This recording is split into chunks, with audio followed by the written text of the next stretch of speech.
हामी अर्थतन्त्रलाई मन्दीबाट बाहिर निकालेर चलायमान बनाउन चाहन्छौँ। विकासको अवरुद्ध प्रक्रियालाई बदल्न चाहन्छौँ। विकास निर्माणको चक्का पुनः तीव्र गतिमा घुमाउन चाहन्छौँ। विकास निर्माणको गियर बदल्न चाहन्छौँ।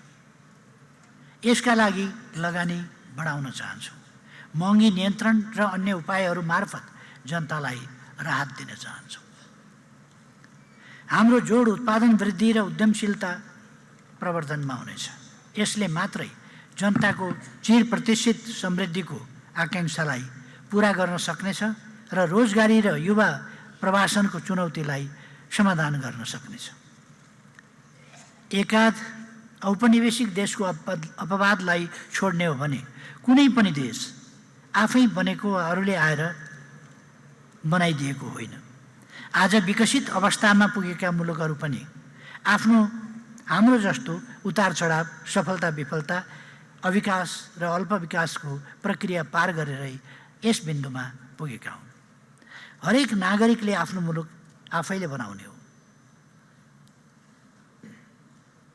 यसै मर्म अनुरूप हामीले आफ्नो गाउँ आफै बनाउको नारा अगाडि सारेका थियौँ। भूकम्पले देश थिलथिलो भएको बेला अगाडि सारिएको मै बनाउँछु मेरो धरारा भन्ने नाराले पनि यही मर्म बोकेको थियो।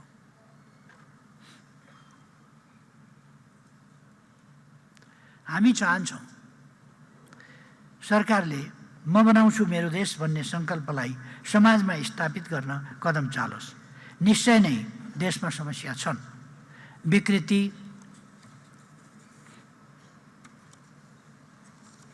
छन्, अप्ठ्यारा छन्, तर पलायन समस्याको समाधान होइन।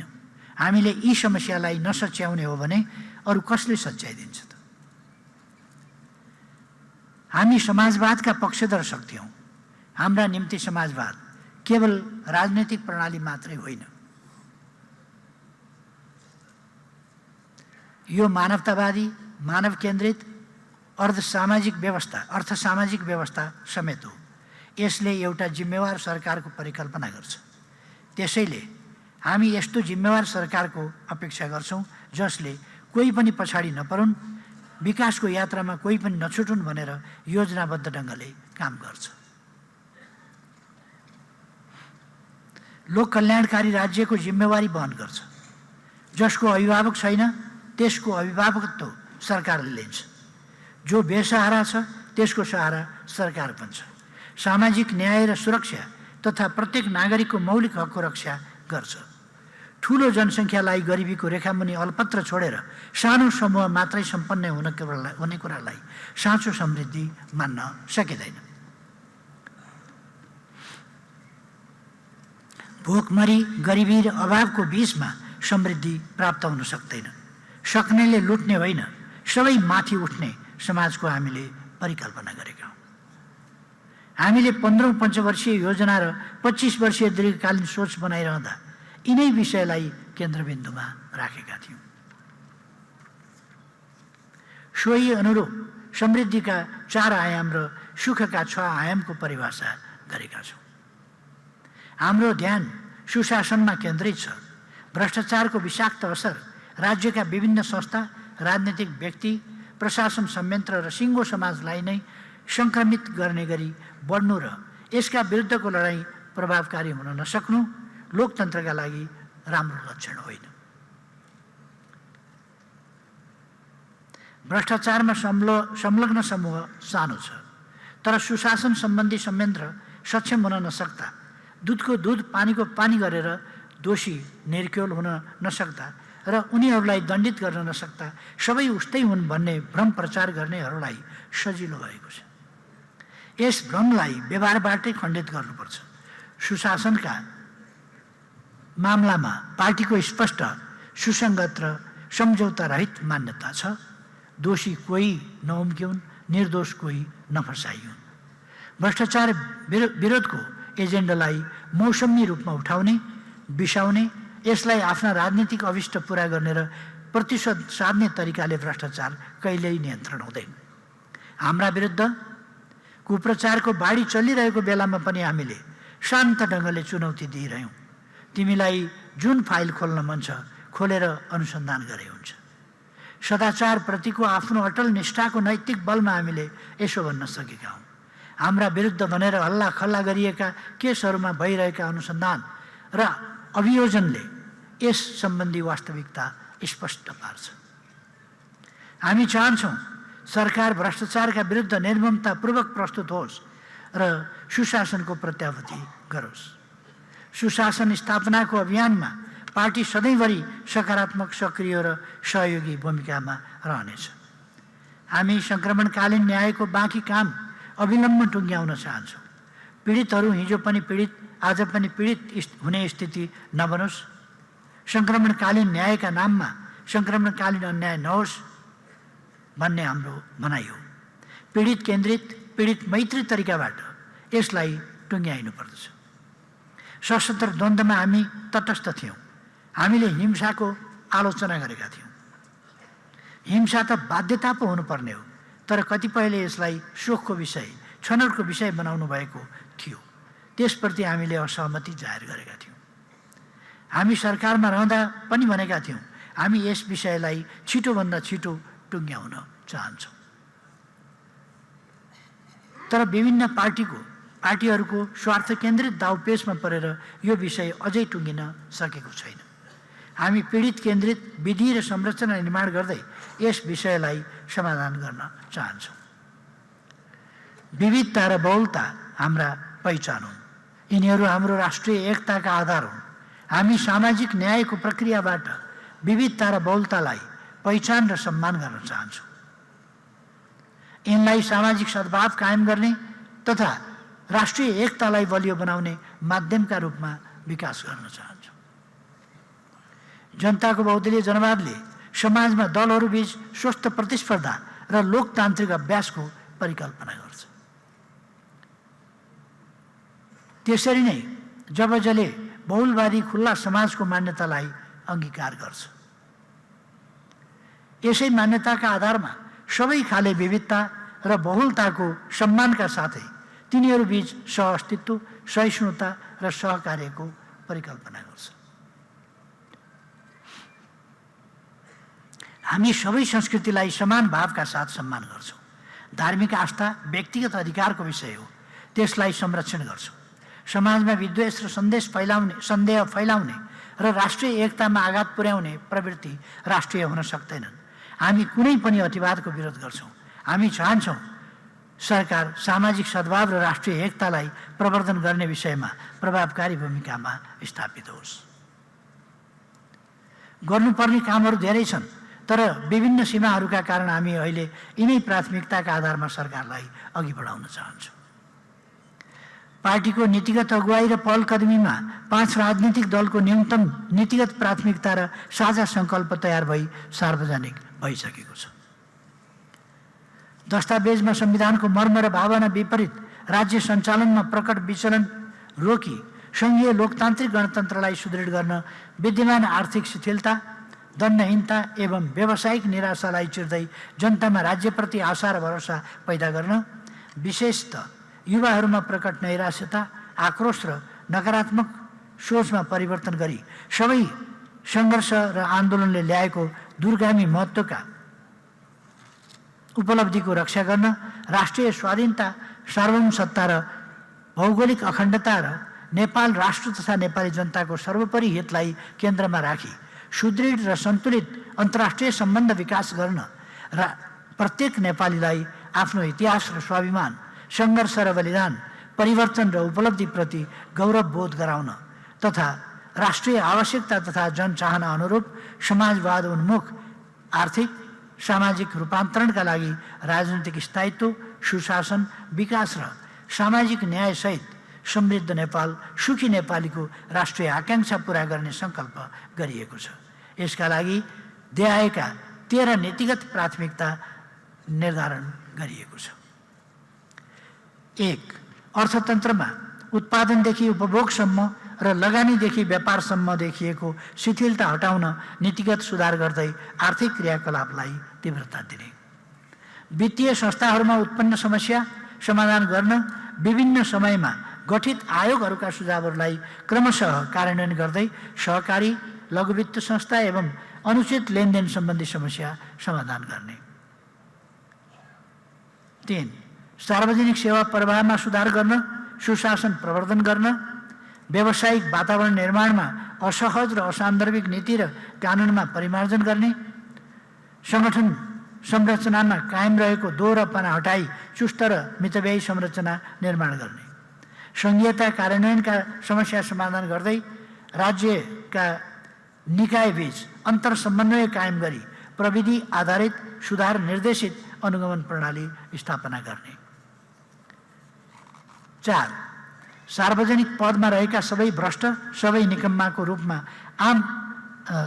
निकम्माको रूपमा व्याप्त भावनालाई बदल्न, बेइमानी गर्नेले कानुनी रूपमा सजाय पाउँछ भन्ने उदाहरण प्रस्तुत हुने गरी सार्वजनिक प्रशासन, न्यायालय र सम्बद्ध नियामक निकायहरूमा जवाफदेहिता सुनिश्चित गर्ने, लाइनमा रहेका सबैको पालो आउँछ भन्ने मान्यतालाई बल पुर्याउने दिगो प्रणाली विकास गरी जनतामा राज्यप्रतिको भरोसा जगाउने, स्वदेशी उत्पादन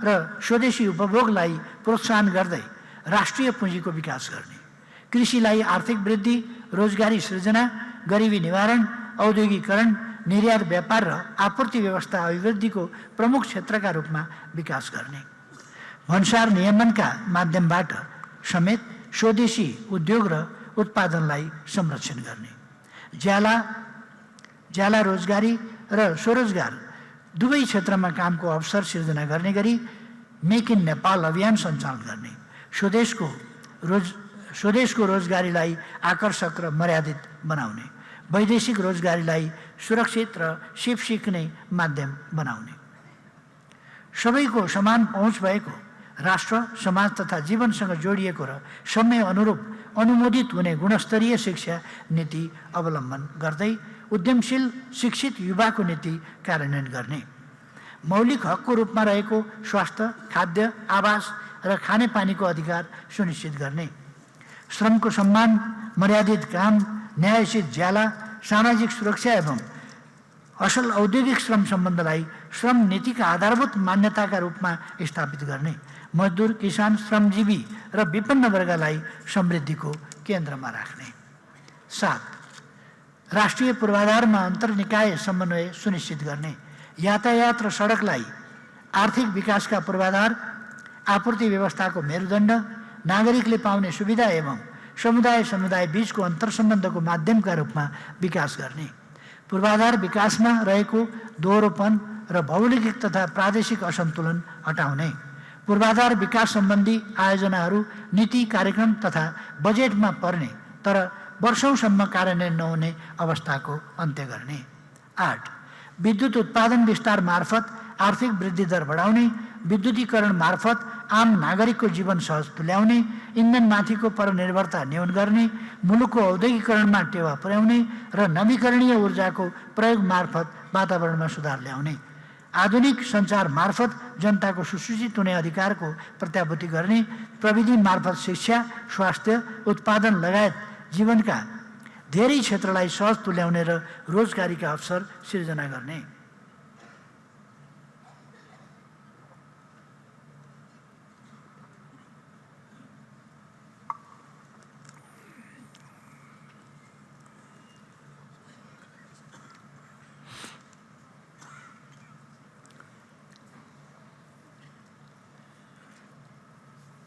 नौ, भूमिमा किसानहरूको सहज पहुँच उपलब्ध गराउन, भूमिको वैज्ञानिक व्यवस्थापन मार्फत यसको सही सदुपयोग गर्न र आवास सम्बन्धी मौलिक हक कार्यान्वयनको सुनिश्चित गर्न आवश्यक प्रक्रिया अगाडि बढाउने, जलवायु परिवर्तनले उत्पन्न गरेको जोखिम न्यूनीकरण गर्ने, वातावरणको सुरक्षा गर्ने र हरित अर्थतन्त्रको विकास गर्ने। 10. युवाहरूलाई सामाजिक जीवनका सबै क्षेत्रमा महत्त्वपूर्ण साझेदार र संवाहकका रूपमा अगाडि बढाउँदै उनीहरूको सर्वतोमुखी विकासका लागि वातावरण निर्माण गर्ने, बहुलता, विविधता र बहुसांस्कृतिक सामाजिक विशेषतालाई नेपालको पहिचान, गौरव र सम्पदाको रूपमा स्थापित गर्ने, पर्यटनको समग्र विकास मार्फत आर्थिक विकासमा टेवा पुर्याउने। 11. लैङ्गिक समानता, सामाजिक समावेशिता र समानता प्रत्याभूत गर्ने एवं महिला सहभागिता र लैङ्गिक समानता सम्बन्धमा आजसम्म हासिल उपलब्धिहरूलाई अझ दिगो, परिणाममुखी र सार्थक तुल्याउने। शान्ति प्रक्रियाका बाँकी कामलाई टुङ्ग्याउन तत्काल कानुनी प्रबन्ध गर्ने, पीडितलाई केन्द्रमा राखी तथ्यको आधारमा सत्य स्थापित गर्ने, सत्यको आधारमा न्याय, क्षतिपूर्ति, परिपूरण, माफी र मेलमिलापका माध्यमबाट द्वन्द्व सिर्जित पीडाको सम्बोधन गर्ने। र 13 नेपालको राष्ट्रियता, सार्वभौमसत्ता, भौगोलिक अखण्डता, स्वाधीनता, स्वतन्त्रता, स्वाभिमान र राष्ट्रिय हितको रक्षालाई केन्द्रबिन्दुमा राख्ने। संयुक्त राष्ट्रसङ्घको बडापत्र, पञ्चशीलको सिद्धान्त, विश्व शान्तिका मान्यता, अन्तर्राष्ट्रिय प्रतिबद्धता तथा न्यायमा आधारित स्वतन्त्र, तटस्थ र अल्पसङ्ख्यक परराष्ट्र नीति अवलम्बन गर्ने। यी नीतिहरू आम रूपमा सही छन्। यिनको कार्यान्वयनले मुलुकको राजनीति, अर्थतन्त्र र बाह्य सम्बन्ध लगायत धेरै विषयमा सकारात्मक उपलब्धि हासिल हुनेछन्।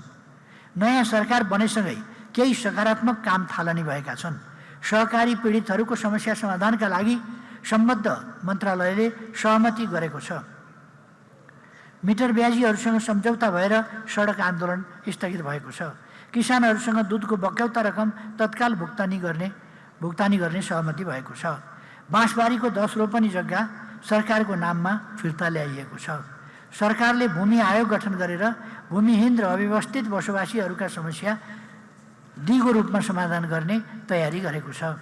किसानलाई मलको अभाव हुन नदिने प्रत्याभूति गरेको छ।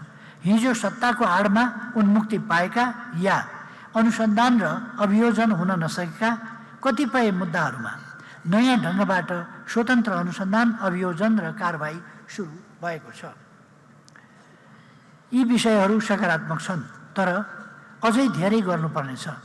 सरकारले जनतामा व्याप्त निराशा छिर्ने र देश अगाडि बढ्छ भन्ने विश्वास जगाउने गरी तीव्र रफ्तारमा काम गर्नुपर्नेछ। विगतका कतिपय घटना, सन्दर्भ र अनुभवका आधारमा जनताको मनमा यस सहकार्यको दिगोपनामाथि आशंका छन्। यसको खण्डन कुनै औपचारिक मन्तव्य वा वक्तव्यबाट होइन, व्यवहारबाटै गरिनेछ। यसलाई विफल पार्न आरम्भदेखि नै विभिन्न तत्त्वहरू क्रियाशील रहेको पनि देखिएको छ। तर राजनीतिलाई सधैँभरि प्रयोगको थलो बनाइराख्न सकिँदैन। त्यसो गर्न थालियो भने कुनै दिन आफैद्वारा निर्मित व्यूहमा फस्न सकिन्छ भन्ने तथ्यलाई सबैले एका राख्नुपर्छ। हाम्रो पार्टी यस सहकार्यलाई दिगो, परिणाममुखी र सफल बनाउन आफ्नो सम्पूर्ण सामर्थ्य केन्द्रित गर्नेछ।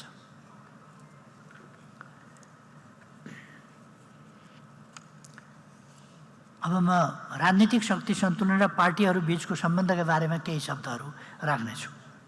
माथि नै चर्चा भइसकेको छ। यो सत्ता सहकार्य मुलुकका समस्या समाधानका लागि हो, सत्ता परिवर्तन या प्राप्तिका लागि मात्रै होइन। यो राष्ट्रियतालाई बलियो बनाउने र राष्ट्रिय हित र स्वाभिमानको रक्षा गर्ने, सुशासनलाई प्रत्याभूत गर्ने, लोकतन्त्रको रक्षा र विकास गर्ने, विकास र समृद्धिको यात्रालाई गति दिने तथा जनतामा आशा र भरोसा जगाउने साझा सङ्कल्पका साथ स्थापना भएको समीकरण हो। यसलाई निश्चित राजनीतिक विचारधाराले भन्दा पनि यिनै विषयहरूले निर्देशित गरिरहेका छन्। मुलुकमा जस्ता गम्भीर समस्याहरू छन्, तिनको समाधानका लागि सबै राजनीतिक पार्टीहरूमाझ निरन्तर संवाद आवश्यक छ।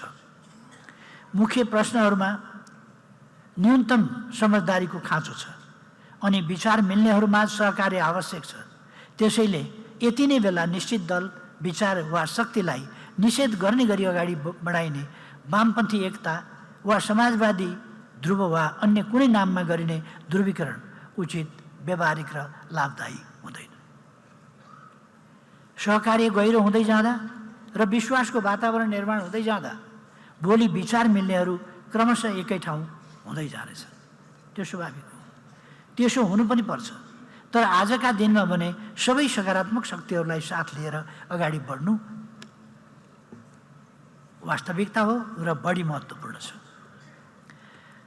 हिजोको सत्ता गठबन्धनले नेकपा एमालेप्रति प्रतिशोध, मुठभेद र निषेधको नीति लियो। महत्त्वपूर्ण राष्ट्रिय प्रश्नहरूमा प्रतिपक्षलाई साथमा नलिने मात्र होइन, जानकारी दिने न्यूनतम औपचारिकतासम्म पुरा गरेन। राष्ट्रिय हितमा आघात पुर्याउने कतिपय प्रश्नमा गोप्य सहमतिहरू गरिए, कतिपय डरलाग्दा सहमतिहरू गर्न खोजिए, तर ती तुइए। त्यो अलोकतान्त्रिक र अराजनीतिक तरिका थियो। हामी त्यसो गर्ने छैनौँ।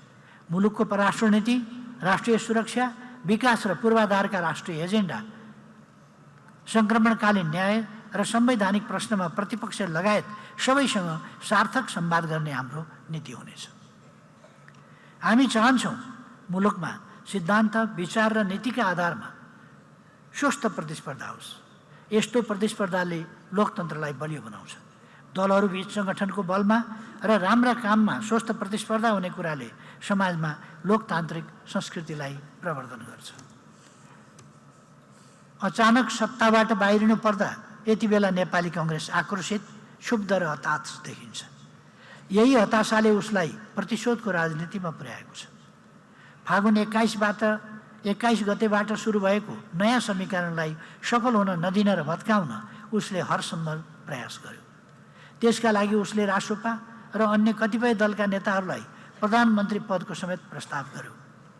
तर काङ्ग्रेसको प्रस्ताव अस्वीकार गर्दै ती दलहरू नयाँ राजनीतिक समीकरणमा संलग्न हुनासाथ ऊ यति बेला हताश मनस्थितिका साथ विरोध र सदनमा अवरोध गरिरहेको छ। यसका पछाडि प्रतिशोध बाहेक कुनै तर्कसङ्गत आधार छैन। सहकारी क्षेत्रमा गम्भीर समस्या देखा परेका छन्। बचतकर्ताहरूको अर्बौं रकम हिनामिना भएको छ र यसको गम्भीर छानबिन गरी दोषीहरूलाई कानुनी कारबाही गरिनुपर्छ। यस विषयमा पार्टी स्पष्ट छ। तर निश्चित व्यक्तिलाई निशाना बनाएर राजनीतिक प्रतिशोधको भावनाले अगाडि सारिएका र पुष्टि नभएका विषयमा प्रवेश गर्न सकिँदैन। हिजोसम्म सरकारमा रहँदा अख्तियारले बयानमा बोलाएका, अदालतले पूर्वपक्षका लागि थुनामा राखेका र गम्भीर अनियमिततामा संलग्न भएका मन्त्री र नेताहरूलाई राजीनामा गराउन तयार नहुने, काङ्ग्रेसले यति बेला अरूमाथि प्रश्न उठाउने नैतिक आधार समेत राख्दैन।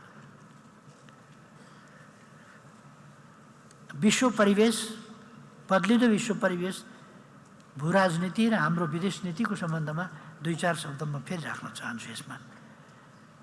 यस बीचमा नेपालमा समेत प्रत्यक्ष परोक्ष प्रभाव पर्ने गरी विश्व परिस्थिति, विश्व वित्तीय व्यवस्था र भू राजनीतिमा परिवर्तन भइरहेका छन्, जसलाई हामीले सूक्ष्म अध्ययन र निगरानी गर्नु आवश्यक छ। तेस्रो वर्षमा प्रवेश गरिसक्दा पनि रुस युक्रेन युद्ध अन्त्यको कुनै सम्भावना देखा परेको छैन। यसले सिर्जना गरिएको मानवीय सङ्कट र खाद्यान्न तथा इन्धनको आपूर्ति श्रृङ्खलामा पारेको असरले विश्वलाई नै प्रभावित गरेको छ। कोभिड महामारीपछि तङ्ग्रिन थालेको विश्व अर्थतन्त्रमा यसले नकारात्मक असर गरेको छ। नेकपा एमाले रुस युक्रेन युद्ध यथाशीघ्र अन्त होस्, दुवै देश आफ्ना सार्वभौम सीमाभित्र शान्तिपूर्ण रूपमा रहन सकुन् र त्यो भूमिमा विश्व शक्ति राष्ट्रहरूको शक्ति प्रदर्शनको थलो र क्षेत्रीय द्वन्द्वको केन्द्रभाग नबनोस् भन्ने मान्यता राख्दछ।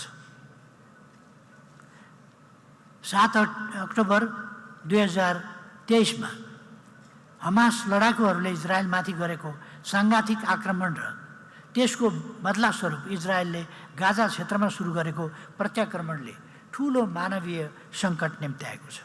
हमास आक्रमणमा परि झन्डै 1200 इजरायली नागरिक मारिएका थिए भने 100 बन्धक बनाइएका थिए। कयौँ बन्धक अझै रिहा भएका छैनन्। इजरायलको निशंस आक्रमणमा परि गाजा क्षेत्रमा 14,000 भन्दा बढी बालबालिका र 10,000 हाराहारीमा महिलासहित 32,000 भन्दा बढी प्यालेस्टाइनी नागरिकहरू मारिएका छन्। 8,000 भन्दा बढी मानिस भग्नावशेषभित्र पुरिएको अनुमान छ। संयुक्त राष्ट्रसङ्घका सहायता कर्मीहरू समेत मारिने, अस्पतालमाथि बमबारी गर्ने एवं खाद्यान्न र पानी समेत वितरण अवरुद्ध गर्ने कामले यति बेला गाजा क्षेत्र भोकमरी, अभाव र मानवीय सङ्कटले आक्रान्त भएको छ। युद्धका बाछिटा अन्यत्र पनि फैलन थालेका छन्। प्यालेस्टाइनी जनताको समर्थनको नाममा यमनका हुथी विद्रोहीहरूले लाल सागरमाथि गरिरहेको लगातारको आक्रमणले त्यस क्षेत्रको जलमार्ग समेत प्रभावित भएको छ। यसले विश्वकै आपूर्ति श्रृङ्खलालाई असर पारेको छ। क्षेत्रीय युद्धको आशंका बढेको छ। नेकपा एमाले जुनसुकै स्वरूप, आवरण र नाममा गरिने आतंककारी क्रियाकलापको दृढ विरोध गर्दछ। प्यालेस्टाइनी जनताको स्वतन्त्र र सार्वभौम राज्यको मागप्रति हाम्रो निरन्तर समर्थन रहँदै आएको छ। स्वीकृत अन्तर्राष्ट्रिय सीमाभित्र इजरायल र प्यालेस्टाइन शान्तिपूर्वक रहन पाउनुपर्छ भन्ने संयुक्त राष्ट्रसङ्घको 2 राज्य समाधानको विकल्पलाई हामी समाधान गर्छौँ र त्यो विकल्पको कार्यान्वयनबाट मात्रै त्यस क्षेत्रमा दिगो शान्ति कायम हुन सक्छ भन्ने विश्वास गर्दछौँ। हामी त्यस क्षेत्रमा तत्काल युद्धविराम गर्न, नेपाली युवा विपिन जोशी सहित सबै बन्धकहरू रिहा गर्न, मानवीय सहायताको आपूर्तिलाई निर्बाध सञ्चालन गर्न र हत्या हिंसाको अमानवीय श्रृङ्खला तत्काल अन्त्य गर्न माग गर्दछौँ। विगतमा आफैले स्वीकारेको एक चीन नीतिको मान्यता विपरीत ताइवानका विषयमा अमेरिकाको दोहोरो र उत्तेजनात्मक भूमिकाले त्यस क्षेत्रमा तनाव बढाइरहेको छ। एसिया प्रशान्त क्षेत्रमा तनाव बढाउने, सैन्य शक्ति विकेन्द्रित गर्ने र ध्रुवीकरण गर्ने कुनै पनि कदम विश्व शान्ति र क्षेत्रीय स्थायित्वका लागि हानिकारक हुन्। त्यस्ता क्रियाकलापहरू तत्काल बन्द गरिनुपर्छ भन्ने हाम्रो स्पष्ट दृष्टिकोण छ। हामी म्यानमारमा लोकतन्त्रको तत्काल पुनर्स्थापनाको पक्षमा छौँ। जननिर्वाचित संसदलाई भङ्ग गर्ने, जननिर्वाचित प्रतिनिधिहरूलाई बन्दी बनाउने र शान्तिपूर्ण विरोध प्रदर्शनमाथि हिंसात्मक दमन गर्ने काम कुनै पनि अर्थमा स्वीकार्य हुन सक्दैन। दक्षिण एसियामा बढिरहेको दक्षिणपन्थी अतिवाद र विभिन्न मुलुकमा लोकतन्त्रमाथि भइरहेका सैन्य हस्तक्षेपप्रति हामी चिन्तित छौँ। हामी कुनै पनि भूभागमा भइरहेका युद्ध र बाह्य हस्तक्षेपको विरुद्ध छौँ। लोकतन्त्र र शान्तिको पक्षमा छौँ।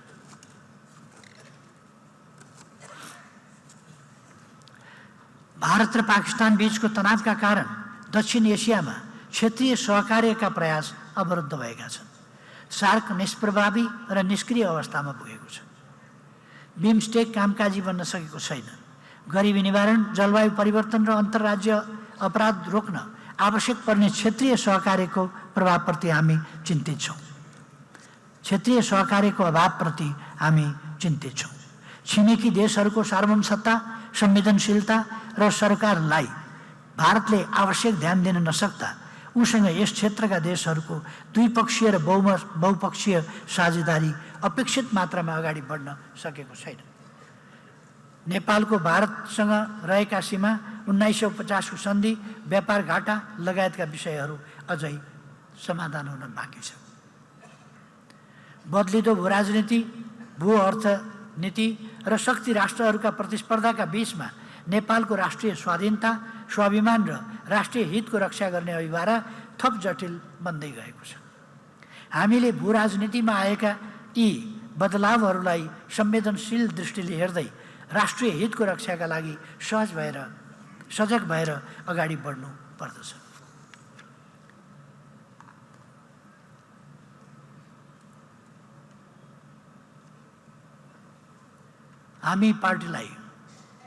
हाम्रो पार्टीलाई जो राष्ट्रिय शक्ति हो, मूल राष्ट्रिय शक्ति हो, यस प्रमुख राष्ट्रिय शक्तिलाई निर्णायक राष्ट्रिय शक्तिको रूपमा विकास गर्न चाहन्छ। त्यो विकास कसरी गर्ने, त्यस सन्दर्भमा म केही कुराहरू यहाँ राख्न चाहन्छु। बलियो शक्तिको निर्माणले मात्रै मुलुकमा राजनीतिक स्थायित्वको ग्यारेन्टी गर्न सक्छ, राष्ट्रिय हित र स्वाभिमानको रक्षा गर्न सक्छ, समृद्धि र सुशासनको यात्रालाई निर्बाध अगाडि बढाउन सक्छ। यति बेला हामी त्यस्तै निर्णायक राष्ट्रिय शक्ति निर्माणको अभियानमा छौँ। राष्ट्रिय शक्ति हुनुको तात्पर्य आफ्नो राष्ट्रको हित, स्वाधीनता, सार्वभौम सत्ता र स्वाभिमानप्रति प्रतिबद्ध रहनु हो। आफ्ना आन्तरिक विषयहरूको फैसला आफ्नै स्वतन्त्र निर्णयका आधारमा गर्न सकिन्छ भन्ने आत्मविश्वास र निर्णय क्षमता हासिल गर्नु हो। राष्ट्रिय शक्ति हुनुको तात्पर्य सबै जात जाति, भाषा भाषी, संस्कृति, धर्म र भूगोलका जनताको प्रतिनिधि शक्तिका रूपमा स्थापित हुनु हो। सबैका भावनाको प्रतिनिधित्व गर्ने सामर्थ्य हासिल गर्नु हो। देशभित्रको कुनै खास भूगोल, भाषा, संस्कृति या जातिको मात्रै प्रतिनिधित्व या पैरवी गर्ने समूह राष्ट्रिय शक्तिको भूमिकामा स्थापित हुन सक्दैन। राष्ट्र भनेकै त्यहाँ बसोबास गर्ने, राष्ट्र भनेकै एउटा खास भूगोल, त्यहाँ बसोबास गर्ने एउटा साझा भावना र साझा सङ्कल्पमा आबद्ध जनताको समष्टि हो। राष्ट्रिय शक्ति तिनै जनताको सामूहिक शक्तिबाट आर्जन हुने ऊर्जा हो। राष्ट्रिय शक्ति हुनुको तात्पर्य मुलुकलाई स्वाधीन र आत्मनिर्भर अर्थतन्त्रबारे सुस्पष्ट सोच र त्यसलाई हासिल गर्ने क्षमता विकसित गर्नु हो। अर्थतन्त्रमा स्वाधीनता र सबलता बिना कुनै पनि राष्ट्रले आफ्नो सार्वभौम सत्ता र स्वतन्त्र निर्णय क्षमता विकास गर्न सक्दैन। त्यसै गरी बलियो राष्ट्रिय शक्ति निर्माणको पूर्व शर्त भनेको लोकतन्त्र, सामाजिक न्याय र मानव अधिकारको पूर्ण पर्यावृत्ति हो। यी विषयहरूको विद्यमानताले मात्रै सबै जनताको भावना, क्षमता र सामूहिक शक्तिलाई उद्घाटित गर्न सक्छ। राष्ट्रप्रतिको अपनत्व, माया र देशभक्तिलाई प्रस्फुटित गर्न सक्छ र राष्ट्र निर्माणको साझा सङ्कल्प विकास गर्न सक्छ।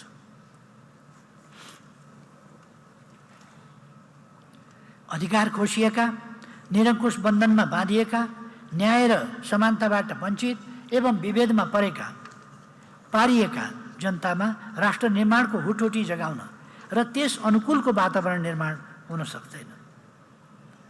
देशभक्ति, स्वाभिमान सबै जनताको प्रतिनिधित्व, आर्थिक आत्मनिर्भरता र लोकतन्त्र राष्ट्रिय शक्ति निर्माणका अविभाज्य अङ्गहरू हुन्। विक्रम सम्वत 1990 को दशकदेखि नेपालमा सङ्गठित राजनीतिको सुरुवात भएसँगै राष्ट्रिय शक्ति उदायो र त्यसको केही पछि नै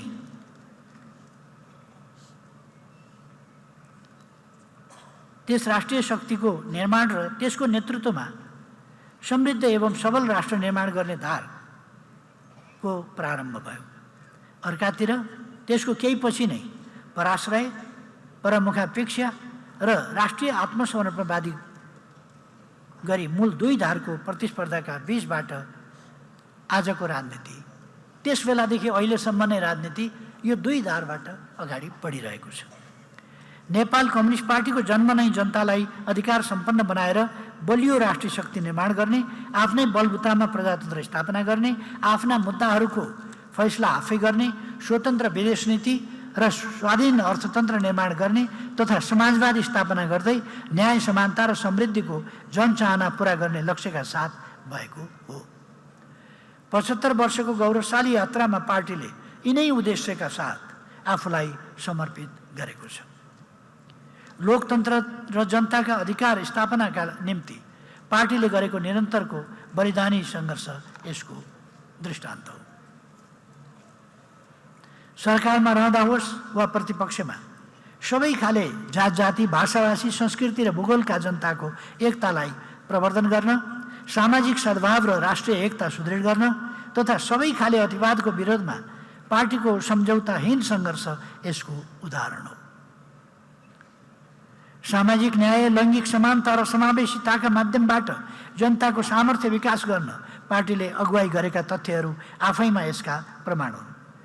त्रुटिपूर्ण दिल्ली सम्झौताको आलोचना, भीमदत्त पन्त, रामप्रसाद राई, एकदेव आले र केआई सिंह लगायत देशभक्तहरूमाथि भएको दमनको प्रतिवाद, असमान सन्धि खारेजीको औपचारिक माग, नेपाली जनताले आफ्नो संविधान आफै बनाउन पाउने नेपाली जनताको सार्वभौम अधिकारको व्यावहारिक कार्यान्वयन र नाकाबन्दीको सामना यसका ताजा उदाहरणहरू हुन्। बाह्य सम्बन्ध सञ्चालनमा सार्वभौम समानता, पारस्परिक सम्मान र हित तथा न्यायको मान्यता निरूपण यसै सन्दर्भमा महत्त्वपूर्ण कोसेढुङ्गा हुन्। समृद्ध नेपाल, सुखी नेपालीको राष्ट्रिय आकाङ्क्षाको रेखाङ्कन र त्यसको कार्यान्वयनका लागि हामीले चालेका रूपान्तरणकारी कदमहरूले यिनै तथ्यहरूलाई पुष्टि गर्दछ। 2007 सालको क्रान्तिपछि पार्टीमाथि प्रतिबन्ध लगाइनु, 52 सालमा पार्टीलाई अल्पकालमै सरकारबाट विस्थापित गरिनु, 73 सालमा पार्टी नेतृत्वको सरकारलाई अपदस्थ गरिनु र झन्डै 2/3 हाराहारीमा रहेर राजनीतिक स्थायित्व, मुलुकको समृद्धि, सामाजिक न्याय र अन्तर्राष्ट्रिय जगतमा राष्ट्रको छवि सबल बनाउँदै गरेको पार्टीलाई 3 वर्षमै विभाजित गरिनुको अन्तर्यमा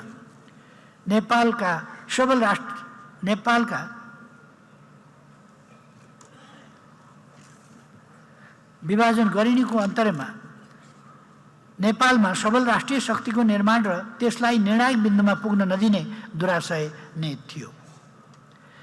यस्ता यावत दुराशय र षड्यन्त्रको सामना गर्दै पार्टीले आफूलाई निरन्तर सुदृढ बनाउँदै ल्याएको छ, तर अझै पनि निर्णायक तहमा विकास हुन सकेको छैन।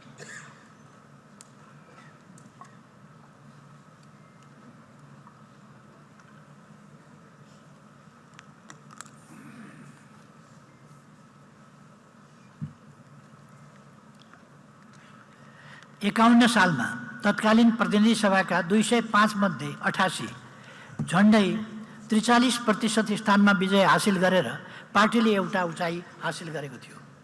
74 को आम निर्वाचनमा प्रतिनिधि सभाका 275 स्थानमध्ये 121 44% स्थान र लोकप्रिय मतमा 34% हासिल गरेर इतिहासमा सर्वाधिक उचाइ हासिल गरेको थियो।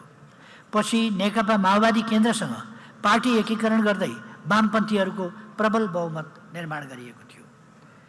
फेरि पनि बलियो राष्ट्रिय शक्ति निर्माण हुन नदिने प्रपञ्चमा उचाइमा पुगेको त्यस आन्दोलनलाई विभाजित गर्ने काम भयो। आज आन्दोलन तुलनात्मक रूपमा हिजोको त्यो उचाइसँग अलिकति खस्किएको अवस्था छ। आज यस अभियानलाई हामी नयाँ सिराबाट सुरु गर्दैछौँ। निर्णायक राष्ट्रिय शक्ति निर्माणको अनिवार्य पूर्व शर्त बलियो नेकपा एमालेको निर्माण हो। हाम्रो पार्टी बाहिर पनि राष्ट्रिय शक्तिका पक्षधरहरू छन्, तर तिनीहरू बलिया प्रभावकारी वा अगुवाई गर्न सक्ने भूमिकामा छैनन्। बलियो नेकपा एमालेको नेतृत्वमा मात्रै तिनीहरूलाई राष्ट्र निर्माणका काममा गोलबन्द गर्न सकिन्छ। यसै उद्देश्यले हामी यस वर्षलाई सङ्गठन सुदृढीकरण र शुद्धिकरणको वर्षका रूपमा अगाडि बढाउँदैछौँ। शुद्धिकरण अभियानका लागि विशेष प्रस्ताव देहाय बमोजिम प्रस्तुत गरिएको छ। हाम्रो पार्टी निर्माण सम्बन्धी अवधारणा के हो, त्यसमा अलिकति म विचारहरू राख्न चाहन्छु।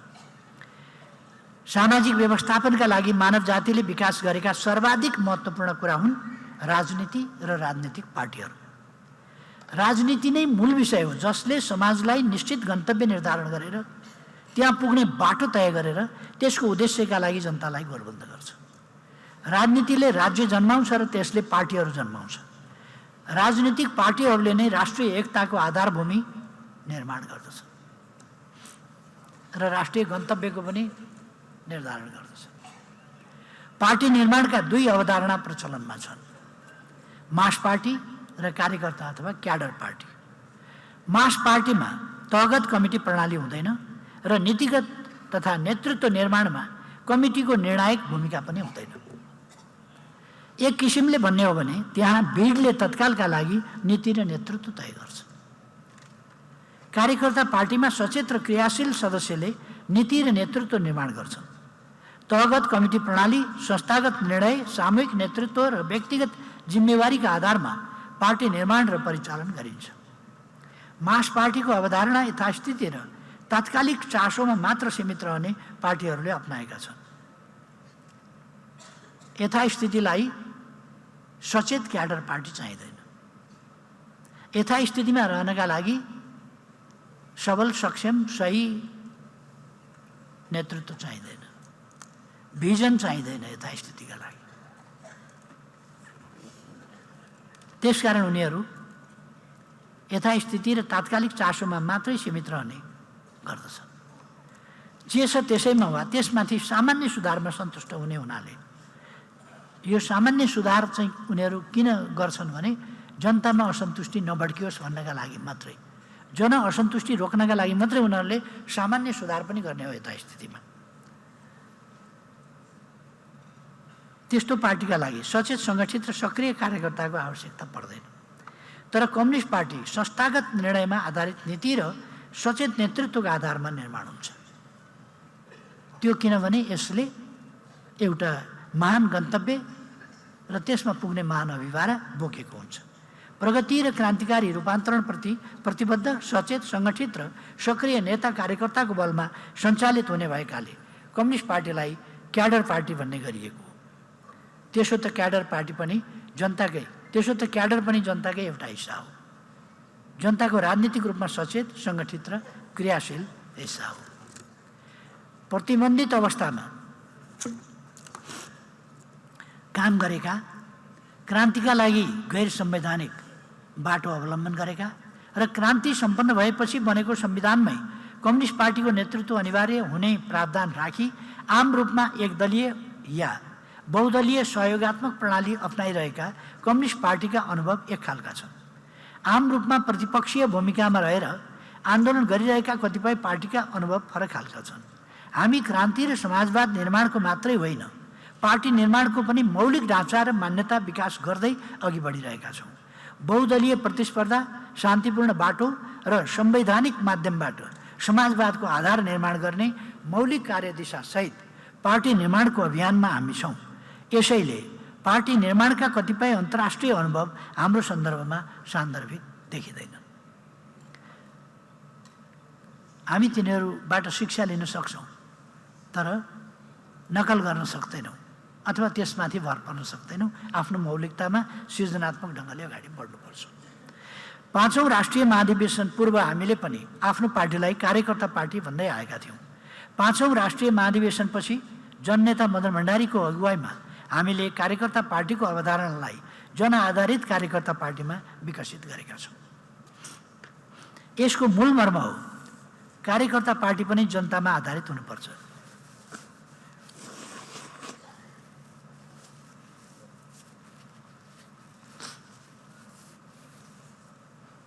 पार्टीका नेता कार्यकर्ता जनताका सुख दुःखमा सहभागी हुनुपर्छ, जनतासँग एकाकार हुनुपर्छ, जनताको हित र प्रगतिको पक्षमा सक्रिय हुनुपर्छ र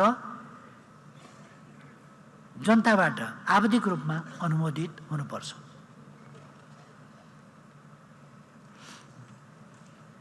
पार्टी जनताका सुझाव, समर्थन र चाहनाअनुरूप सञ्चालन हुनुपर्छ। तर पार्टीको नीति र नेतृत्व निर्माणमा भने सचेत कार्यकर्ताहरूको निर्णायक भूमिका हुनुपर्छ र श्रृङ्खलाबद्ध कमिटी प्रणाली अक्षुण्ण रहनुपर्छ। पार्टी निर्माणको यो अवधारणा जनताको बहुदलीय जनवादको बाटोबाट क्रान्ति सम्पन्न गर्ने हाम्रो कार्यदिशासँग अविभाज्य ढङ्गले जोडिएको छ। 7औं महाधिवेशनमा प्रस्तुत र 8औं महाधिवेशनबाट पारित पार्टी जीवनको लोकतान्त्रिकरणको मान्यतासहित जन आधारित कार्यकर्ता पार्टीको अवधारणालाई हामीले यसबीचमा अझ सुदृढ तुल्याएका छौँ।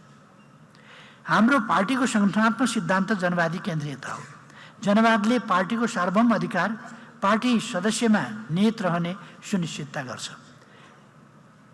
पार्टी सदस्यलाई सिद्धान्त, कार्यक्रम र नीति निर्धारण, नेतृत्व चयन लगायत पार्टी निर्माण र परिचालनका समग्र विषयमा अन्तिम अधिकारी मान्दछ। केन्द्रीयताले पार्टीका सिद्धान्त, कार्यक्रम, नीति र निर्णय कार्यान्वयन हुने कुराको आधार तयार गर्छ र त्यसको प्रत्याभूति गर्छ, त्यसको ग्यारेन्टी गर्छ। पार्टीलाई संस्थागत निर्णयका आधारमा अनुशासित तवरले परिचालित हुन निर्देशित गर्दछ। हामी जनवादी केन्द्रीयताको सङ्गठनात्मक सिद्धान्तको मार्गदर्शनमा अन्तर्पार्टी लोकतन्त्रको उत्कृष्ट अभ्यास गर्दै अनुशासित एवं गतिशील पार्टी निर्माण गर्न चाहन्छौँ। निरन्तर जनताको निगरानीमा रहने र प्रतिस्पर्धाद्वारा श्रेष्ठता हासिल गरेका नेता, कार्यकर्ता र सदस्यहरूको पार्टी बनाउन चाहन्छौँ। सामाजिक आर्थिक रूपान्तरणको नेतृत्व गर्ने, समाजवादको आधार तयार गर्ने र समृद्ध नेपाल, सुखी नेपालीको राष्ट्रिय आकाङ्क्षा साकार तुल्याउने जन आधारित कार्यकर्ता पार्टी निर्माण गर्न चाहन्छौँ। यसो गरिरहँदा हामीले केही समस्याहरूको सामना गरिरहेका छौँ, जसलाई यस बैठकमा बृहत छलफल गरेर निष्कर्षमा पुग्नु पर्नेछ। यहाँ मैले छलफलका लागि मुख्यतया 6वटा विषय प्रस्तुत गर्न चाहन्छु, जसमा कमरेडहरूको सघन छलफल र गहन निष्कर्षको अपेक्षा गरेको छु।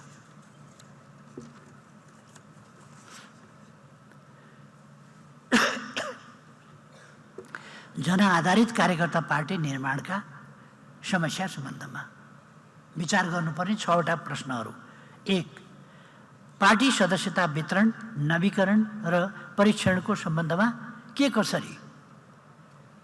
सदस्यता वितरण कस्ता व्यक्तिहरूलाई, कस्तो योग्यता पुगेका व्यक्तिहरूलाई कुन विधिबाट सदस्यता नवीकरण गर्ने, जनतामा आधारित कार्यकर्ता पार्टी, मूल्याङ्कनमा आधारित कार्यकर्ताको नेतृत्व विकास आदि प्रश्नहरूलाई ध्यानमा राखेर सदस्यताको वितरण, नवीकरण र परीक्षण कसरी गर्ने। 2. प्रतिनिधि छनौट, अधिवेशन र नेतृत्व चयनका सम्बन्धमा कसरी गर्ने। नचिनेका मान्छेहरूलाई भोट हालेर त्यसमार्फत कि मूल्याङ्कनको आधारमा मतदान त गर्ने, तर मान्छे चिन्दै नचिनिकन मतदान गर्ने कि चिनेर मतदान गर्ने, गुणदोषका आधारमा जानेर मतदान गर्ने कि नगर्ने, त्यसका निम्ति कस्ता विधि। नचिनेको मान्छेलाई मतदान गरेर लोकतन्त्र त हुँदैन। त्यसकारण तेस्रोमा कमिटी सञ्चालन, चेन अफ कमान्ड र कार्यकर्ताको मूल्याङ्कन कसरी गर्ने, मूल्याङ्कन पद्धति विकास कसरी गर्ने। त्यो सब्जेक्टिभ हुनु हुँदैन। नेतालाई मन परेका भरको मूल्याङ्कन होइन, अब्जेक्टिभ मूल्याङ्कन। कति मिटिङ भए, कति बैठक भए, कति सदस्यता वितरण भए, कति कमिटी बनाइए, कति कमिटीका बैठकहरूमा भाग लियो, कति अनुगमन गरियो, कति प्रशिक्षणमा भाग लियो, कति प्रशिक्षण गरियो, के गरिए कामहरू, त्यसको कति प्रभावकारिताका साथ गरिए आदि कुराहरू। 4. कार्यशैली, जीवनशैली र कार्यकर्ताको आचरण सम्बन्धमा। 5. आर्थिक सामाजिक रूपान्तरण र जनचासोका विषय सम्बोधन गर्ने सवालमा। यस सम्बन्धमा मैले भन्दै आएको छु। अब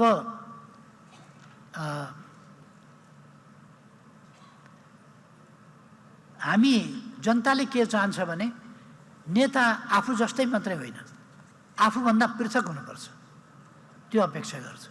हामी त साधारण मान्छे हौँ, जे गरे पनि हुन्छ भन्ठान्छ, जस्तो भए पनि केही फरक पर्दैन। तर नेता त उदाहरणीय हुनुपर्छ, ऊ दृष्टान्त योग्य हुनुपर्छ, ऊ प्रशंसनीय हुनुपर्दछ। यी कुरा माग गर्दछ। यसलाई कसरी गर्ने। त्यसै गरेर 5मा आर्थिक सामाजिक रूपान्तरण र जनचासोका विषय सम्बोधन गर्ने सम्बन्धमा हामी अब राजनीति र सङ्गठन गरेर मात्रै हामीलाई पुग्दैन। हामी अब राजनीतिक क्रान्तिबाट अलिक आर्थिक परिवर्तनका, आर्थिक क्रान्तिका समयमा प्रवेश गरेका छौँ र अबको समय यदि राजनीतिक व्यवस्थालाई, प्रणालीलाई आर्थिक क्रान्ति या आर्थिक परिवर्तन, जनताको जीवनमा परिवर्तनसँग गाँसिएन भने त्यो फलदायी हुने छैन। यही कुरा मैले 48 सालमा संसदमा आएपछि, निर्वाचित भएर संसदमा आएपछि लगातार यो कुरा मैले राख्दै आएँ कि राजनीतिमा जुन परिवर्तन ल्याएका छौँ हामीले, त्यो त्यतिमा सीमित होइन। अर्थतन्त्रमा, आर्थिक जीवनमा, सामाजिक जीवनमा, जनताको जीवन स्तरमा, उसको शिक्षामा, उसको स्वास्थ्यमा, हरेक कुरामा परिवर्तित हुनुपर्दछ, रूपान्तरित हुनुपर्दछ। हाम्रो पार्टीको सबै साथीहरूले यही कुरा राख्दै आयो, हाम्रो पार्टीले यही दृष्टिकोण प्रस्तुत गर्दै आयो। जुन कुरा सही थियो हामीले लगातार भन्दै आएका छौँ। अब पनि हामी जनताका बिचमा गएर उनको आर्थिक जीवनमा परिवर्तन ल्याउने खालका केही काम गर्दैनौँ भने, उनलाई आर्थिक बाटो देखाउँदैनौँ भने त्यसले हामीप्रति, हाम्रो पार्टीप्रतिको आकर्षण नजगाउन सक्छ, त्यो कायम नराख्न सक्छ। त्यसकारण हाम्रो साथीहरूले यसमा ध्यान दिनुपर्छ। अब 6औँमा निर्वाचन मार्फत निर्णायक राष्ट्रिय शक्ति निर्माण गर्ने सम्बन्धमा हाम्रो पार्टी समृद्ध नेपाल, सुखी नेपाली बनाउन चाहन्छ देशलाई, देशवासीलाई भने त्यसमा पुग्नका लागि निर्णायक राष्ट्रिय शक्ति आवश्यक छ र त्यो निर्णायक राष्ट्रिय शक्ति जोसुकै निर्णायक भएर हुँदैन। प्रतिगामी, मिलिजुली, साँठगाँठवाला निर्णायक भएर त देख्यौँ नि हामीले, अर्थतन्त्र ओह्रालो लाग्छ, समाज ओह्रालो लाग्छ, फ्रस्ट्रेसन पैदा हुन्छ समाजमा। त्यसकारण हामीले यसलाई राष्ट्रिय शक्ति निर्णायक तवरमा पुर्याउनु पर्छ। अथवा हाम्रो पार्टी साधारणतया पनि बहुमतमा पुगेन, तिनै तहका सरकारहरूमा बहुमतमा पुगेन, सर्वत्र छाएन भने हामी राष्ट्रिय शक्ति निर्माण हुन सक्दैनौँ र राष्ट्रिय शक्ति भएनौँ भने जहाँनेरि भएन हो त्यहीँनेरि खाल्टो पर्छ। त्यसकारण समग्र राष्ट्र विकासको गतिलाई एक रूपताका साथ, एक नासले, एक तालमा अगाडि बढाउन सक्दैनौँ। यस सन्दर्भमा कमरेडहरूका विचार आउँ। यी 6वटा पोइन्टमा खास गरी विचार केन्द्रित गरेर यस प्रश्नमा यो जनआधारित कार्यकर्ता पार्टी निर्माण कसरी गर्ने भन्ने यो मिसन 84सँग जोडिएको छ।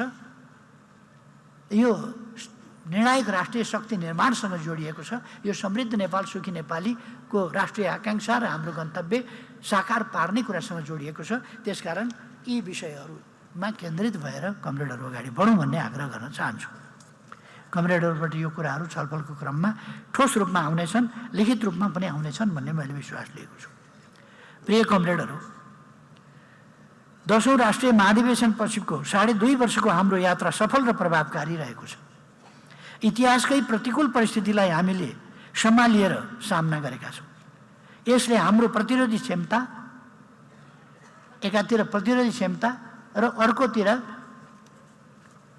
फेरि पहिलेकै ठाउँमा धक्का पाए पनि फेरि पहिलेकै ठाउँमा आउने र अगाडि बढ्ने रिजिलियन्स, त्यो क्षमतालाई थप सुदृढ बनाएको छ। पार्टीलाई प्रतिकूलताका बीचबाट यस बिन्दुसम्म ल्याउन निर्णायक भूमिका खेल्नुहुने पार्टी रक्षाको यस अग्रपङ्क्तिलाई म हार्दिक अभिवादन गर्न चाहन्छु। अर्थात् यहाँहरू जसले यो भूमिका खेल्नुभएको छ र पार्टीलाई अप्ठ्यारोबाट यहाँ ल्याउनु भएको छ, तपाईँहरू सबैलाई धेरै धेरै धन्यवाद भन्न चाहन्छु। तपाईँहरू बधाईका पात्र हुनुहुन्छ, तपाईँहरू धन्यवादका पात्र हुनुहुन्छ, तपाईँहरू प्रशंसाका पात्र हुनुहुन्छ र मैले विश्वास लिएको छु अझ अगाडि बढेर हामी जानेछौँ। हामी यति बेला तुलनात्मक रूपमा सहज अवस्थामा आइपुगेका छौँ, तर समाजवादी र पुँजीवादी शक्ति बीचको अग्रगमन र प्रतिगामी पश्चगमन बीचको राष्ट्रिय स्वाभिमान र राष्ट्रिय आत्मसमर्पणका पक्षधर बीचको एवं समृद्धि एवं बर्बादीका शक्ति बीचको यो वर्ग सङ्घर्ष जारी नै छ। हाम्रो आगामी यात्रा पनि जोखिम मुक्त, चुनौती रहित र विघ्न बाधा विहीन छैन। तर मार्क्सवाद, लेनिनवाद र जनताको बहुदलीय जनवादको मार्गदर्शन, जनताको लोकप्रिय समर्थन र आन्दोलनको आरणमा खारिएका नेता कार्यकर्ताहरूको यो पङ्क्ति यस्तो शक्ति हो जसका बलमा हामी जस्ता सुकै अवरोधहरू पनि छिचोल्न सक्छौँ। उच्च मनोबलका साथ अगाडि बढौँ। हाम्रो विजय अवश्य भावी छ र हाम्रो भविष्य उज्जवल छ।